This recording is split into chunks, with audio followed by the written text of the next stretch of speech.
তো 1 ঘন্টা পরে যেটা হয়েছে সেটা হচ্ছে গিয়ে রংটা শুকায় গেছে। এরকম একটা মাইক্রোফাইবার টাওয়াল দিয়ে এই সারফেসটা ক্লিন করে নিতে পারেন। ক্লিন করার পরে রেজাল্ট আমি একটু বলি। দাগ বা স্ক্র্যাচ যে ভিজিবিলিটিটা ছিল সেটা কিছুটা কমে গেছে, কিন্তু স্কার মার্ক বা যেখানে দাগটা পড়ছে সেটা কিন্তু স্টিল বোঝা যাচ্ছে।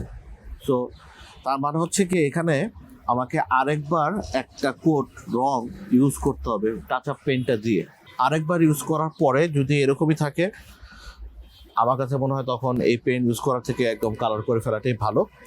বাট ফাইনালি যেটা আমার কাছে রেজাল্ট সেটা হচ্ছে গিয়ে আপনি এটা আসলে টেম্পোরারি কাজ ছাড়া ব্যবহার করাটা খুব একটা ওয়াইজ না।